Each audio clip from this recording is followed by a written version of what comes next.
মা, আজ আমাদের হাত লেগেছে, কিন্তু আমার সারা শরীরে বিদ্যুৎ খেলে গেছে গু। আজ বিদ্যুৎ চলে গেছে সারাদিন। ইনভার্টার রিপেয়ার করতে ছেলে এসেছিল। অন্ধকারে কাজ করছিলাম দুজনেই। হঠাৎ তার হাত আমার হাতের উপর পড়ল। আমি সরিয়ে নিতে যাচ্ছিলাম। সে আমার হাত ধরে রাখল। বলল, মা, আমার মনে হচ্ছে আমাদের মধ্যে বিদ্যুৎ প্রবাহিত হচ্ছে। আমি হাসলাম। বললাম, ইনভার্টারের কাছে কাজ করছিস তাই? সে গম্ভীর হয়ে বলল, না মা, এটা অন্য রকম বিদ্যুৎ। আমি তোমাকে স্পর্শ করলে যে অনুভূতি হয়, সেটা একজন পুরুষের একজন নারীর প্রতি অনুভূতি। ইনভার্টারের লাল আলো আমাদের মুখে পড়ছিল। সে আমার হাত ছাড়ল না। বলল, মা, আমি তোমাকে ভালোবাসি। শুধু ছেলের ভালোবাসা নয়, একজন পুরুষের ভালোবাসা। আমি চাই তুমি আমার স্ত্রী হও। বিদ্যুৎ ফিরে এল। ঘর আলো ভরে গেল। কিন্তু আমার মন অন্ধকারে ডুবে গেল। সে বলল, মা, এই আলোর মতোই আমি তোমার জীবনে আলো নিয়ে আসতে চাই, স্বামী হিসেবে। তুমি কি আমাকে বিয়ে করবে? এই গল্পটি সম্পূর্ণ শুনলে আপনাদের পানি অটোমেটিক বের হয়ে যাবে, সো যত দ্রুত সম্ভব হাতের কাছে টিস্যু নিয়ে বসে পড়ো। বিছানার চাদর যেন নষ্ট না হয় সেটা সম্পূর্ণ খেয়াল রাখার অনুরোধ জানিয়ে গল্পটি এখন শুরু করব। তার আগে সর্বশেষ অনুরোধ, দয়া করে এমন পানি বের করার গল্প নিয়মিত শুনতে আমাদের চ্যানেলটি সকলেই সাবস্ক্রাইব করুন। ধন্যবাদ। হ্যালো বন্ধুরা, আমার নাম প্রিয়াঙ্কা দাস। আমার বয়স 40 বছর। আমার স্বামীর নাম রবিন দাস, বয়স 43 বছর। আমাদের 2 সন্তান, ঋতিক আর সানিয়া। ঋতিক 18 বছর বয়সী, কলেজে পড়ে। সানিয়া 10 বছর বয়সী, স্কুলে যায়। আজ যে ঘটনাটি আমি আপনাদের বলতে যাচ্ছি সেটা আমার জীবনের সবচেয়ে অদ্ভুত এবং রহস্যময় অভিজ্ঞতা। এই ঘটনার পর আমার পুরো জীবনটাই পাল্টে গেল। সেদিন বৃহস্পতিবার ছিল। সকালে উঠে দেখি আকাশ মেঘলা। ঋতিক কলেজে গেছে, সানিয়া স্কুলে, রবিন অফিসে। আমি একা বাড়িতে। হঠাৎ দুপুরে ঝড় বৃষ্টি শুরু হল। সাথে সাথে বিদ্যুৎ চলে গেল। আমি ভাবলাম একটু পরেই আসবে। কিন্তু সন্ধ্যা হয়ে গেল, বিদ্যুৎ এল না। রাতে ঋতিক ফিরে এল। বলল, মা, আজ তো অনেক ঝড় হয়েছে। আমাদের এলাকায় বিদ্যুতের তার ছিঁড়ে গেছে। কাল সকাল পর্যন্ত বিদ্যুৎ নেই। আমি বললাম, তাহলে আজ রাতটা মোমবাতির আলোতে কাটাতে হবে। ঋতিক বলল, মা, আমাদের তো ইনভার্টার আছে। সেটা দেখি একবার। আমরা দুজনে ইনভার্টারের কাছে গেলাম। দেখি সেটাও কাজ করছে না। ঋতিক বুঝতে পারল যে ইনভার্টারের ব্যাটারি নষ্ট হয়ে গেছে। মা, এটা রিপেয়ার করা লাগবে। আমি একটু দেখি কি করা যায়। অন্ধকারে ঋতিক ইনভার্টার নিয়ে কাজ করতে শুরু করল। আমিও তার পাশে দাঁড়িয়েছিলাম। একটা মোমবাতি জ্বালিয়ে রেখেছিলাম। হঠাৎ ঋতিক বলল, মা, আমার হাত দিয়ে সাহায্য কর। এই তারটা ধর। অন্ধকারে আমার হাত তার হাতের উপর পড়ল। সে আমার হাত ধরে রাখল। মা, আমার মনে হচ্ছে আমাদের মধ্যে বিদ্যুৎ প্রবাহিত হচ্ছে। আমি হাসলাম। ইনভার্টারের কাছে কাজ করছিস তাই? না মা, এটা অন্য রকম বিদ্যুৎ। এটা। হঠাৎ ইনভার্টারের লাল আলো জ্বলে উঠল। সেই লাল আলো ঋতিকের মুখ দেখতে পেলাম। তার চোখে একটা অদ্ভুত চাউনি। মা, আমি তোমাকে স্পর্শ করলে একটা অদ্ভুত অনুভূতি হয়। আমি বুঝতে পারলাম না সে কি বলতে চাইছে। এটা একজন পুরুষের একজন নারীর প্রতি অনুভূতি। আমার মন খারাপ হয়ে গেল। এ কি বলছে ঋতিক? মা, আমি তোমাকে ভালোবাসি। শুধু ছেলের ভালোবাসা নয়, একজন পুরুষের ভালোবাসা।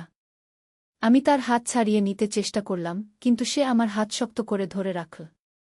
আমি চাই তুমি আমার স্ত্রী হও। হঠাৎ বিদ্যুৎ ফিরে এল। পুরো ঘর আলো ভরে গেল। কিন্তু আমার মন অন্ধকারে ডুবে গেল। মা, এই আলোর মতোই আমি তোমার জীবনে আলো নিয়ে আসতে চাই, স্বামী হিসেবে। তুমি কি আমাকে বিয়ে করবে? আমি হতভম্ব হয়ে গেলাম। এ কি বলছে? এ তো আমার ছেলে ঋতিক। ঋতিক, তুমি কি বলছ? আমি তো তোমার মা। হ্যাঁ মা, কিন্তু আমি তোমাকে একজন নারী হিসেবে দেখি। তোমার সৌন্দর্য, তোমার স্পর্শ, সব কিছুই আমাকে পাগল করে দেয়। আমি বুঝতে পারলাম যে ঋতিকের মধ্যে একটা অদ্ভুত পরিবর্তন এসেছে। কিন্তু এটা কেন হচ্ছে? হঠাৎ আমার মনে পড়ল, কিছুদিন আগে আমি একটি পুরাতন বইয়ের দোকান থেকে একটি অদ্ভুত বই কিনেছিলাম। বইটির নাম ছিল রহস্যময় শক্তির উৎস। সেই বইয়ে লেখা ছিল যে কিছু বিশেষ পরিস্থিতিতে মানুষের মধ্যে অতিপ্রাকৃত শক্তির প্রভাব পড়তে পারে। আমি বুঝতে পারলাম যে আজকের এই বিদ্যুৎ বিভ্রাট এবং ইনভার্টারের কাছে কাজ করার সময় হয়তো কোনো অতিপ্রাকৃত শক্তির প্রভাব ঋতিকের উপর পড়েছে। ঋতিক, তুমি এখন একটু বিশ্রাম নাও। কাল সকালে আমরা এই বিষয়ে আলোচনা করব। কিন্তু ঋতিক আমার কথা শুনল না। সে আরও কাছে এসে দাঁড়াল। মা, আমি আর অপেক্ষা করতে পারছি না। আমি তোমাকে এখনই।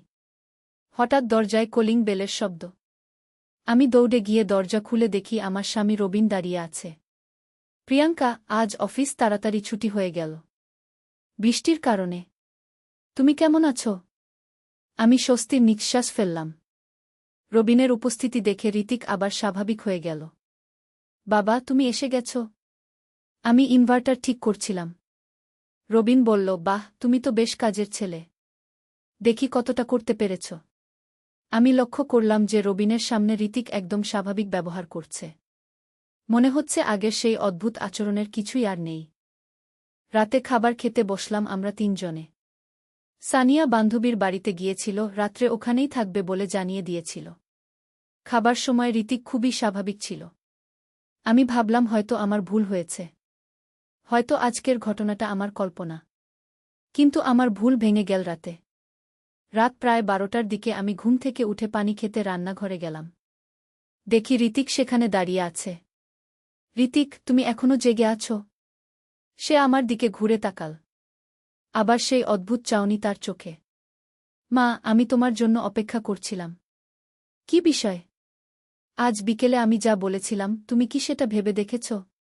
আমি বুঝতে পারলাম যে আজকের ঘটনাটা আমার কল্পনা ছিল না। ঋতিক সত্যিই কিছু অদ্ভুত আচরণ করছে। ঋতিক, তুমি এসব কি বলছ? আমি তো তোমার মা। হ্যাঁ মা, কিন্তু আমি একজন পূর্ণবয়স্ক পুরুষ। আর তুমি একজন সুন্দরী নারী। আমাদের মধ্যে যে টান, সেটা মা-ছেলের সম্পর্কের চেয়ে অনেক গভীর। আমি পিছিয়ে গেলাম। ঋতিক, তুমি ঠিক নেই। ডাক্তার দেখাতে হবে। মা, আমি পুরোপুরি সুস্থ। আমি শুধু আমার মনের কথা বলছি। আমি তোমাকে প্রচণ্ড ভালোবাসি। এই ভালোবাসা একজন স্বামীর তার স্ত্রীর প্রতি ভালোবাসার মতো। হঠাৎ শোবার ঘর থেকে রবিনের ডাকার শব্দ শুনতে পেলাম।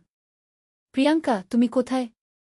আমি তাড়াতাড়ি বললাম, আসছি। তারপর ঋতিকের দিকে তাকিয়ে বললাম, আমরা কাল এই বিষয়ে আলোচনা করব। এখন তুমি ঘুমিয়ে যাও। পরদিন সকালে উঠে দেখি ঋতিক কলেজে চলে গেছে।